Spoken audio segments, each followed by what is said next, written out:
At times, it was among the most anticipated columns in the New York Times, a critical take by the paper's in-house watchdog, the public editor. But no more, now that the Times has eliminated the position as part of a larger newsroom revamp.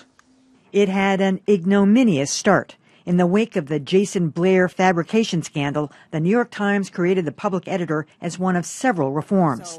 The first was Daniel Okrent, who saw himself as a sounding board for readers. People come to me because they don't like what they see in the newspaper, and then I take that to people on the staff who are not used to having people come to them and say, why did you do this? So no one's happy to see me. That proved true as Okrent took the Times to task on a new scandal, Judith Miller's reporting on Iraq's purported weapons of mass destruction. By contrast, the tenures of Byron Kalane, Clark Hoyt, Arthur Brisbane were rather sedate.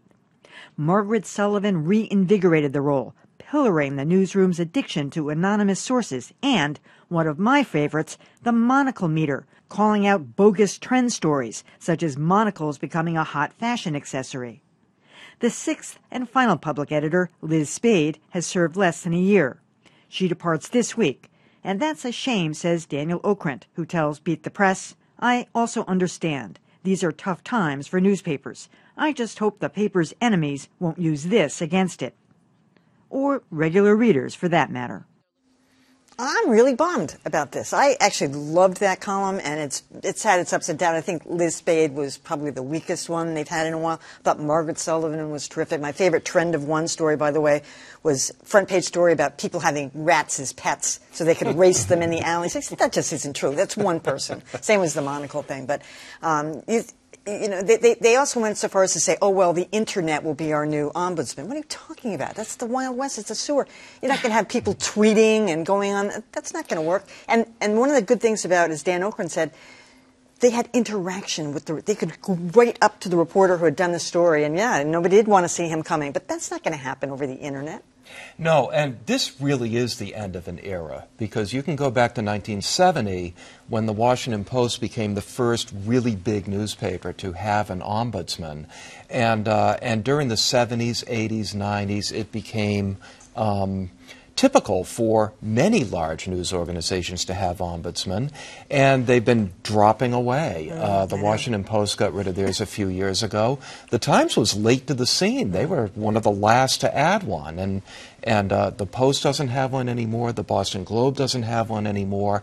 I think it would have been very difficult for the Times to make this move when Margaret Sullivan was the public editor. She was so good. She had such a devoted following, and Liz Spade has had her ups and downs. I think it was just easier to do it at this moment, but it's a mistake. I think that's right. I do think that on one hand, if they just thought Liz Spade was not doing a good job, which I think is a fair belief, then you can make that move. Yeah. This is also in the context of a wider cost-cutting and buyouts going out to get rid of a lot of the editing tier at the time, so you can sort of understand that. But I thought the presentation of this to readers and staff was a little bit disingenuous, saying that the position had become obsolete. As you said, Margaret Sullivan made it clear that that position was not obsolete. If it's done right, it can be done extremely well. And at a time when the New York Times is increasingly reliant on readers to pay the bills, and they're much more reliant on subscription revenue than on advertising revenue, having something that allows readers to believe that they can trust the organization a little bit more because there is an independent voice that is looking out for their interests is, I think, a very important thing, and getting rid of that is a tough move. You know, I think there are a lot of stories that are... It's crazy, as you said, to say that Twitter is going to take over this role. There are stories where you need to have an institutional presence so that Dean Baquet and other top editors have to respond to you. Yes. And that's not something that, adding comment sections to more stories is going to do. Yeah, so, they are going to add more comments. I actually think this is a really fascinating story to talk about right after the Scott Pelley story, because I think there's a similar principle at work. And that is that the brass at the New York Times doesn't like the revelation that they're not objective. And she was doing this in a different way. Scott Pelley was doing it himself, right, by exposing his views towards Donald Trump and giving advocacy perspective journalism. I'll take exception to that, but go ahead. Well, but at the New York Times, what was happening is this was one of their first ombudsmen to come forward and say, you know what, here's why conservatives don't trust you. And here's where you don't think you're biased, but other people think you are. And she's a liberal herself, but she defended very strongly Bret Stephens' right to articulate a conservative position on climate change. And so what she was doing, essentially, was exposing the New York Times as an echo chamber of progressive liberalism. And once again, they want to pretend they're neutral. They're not.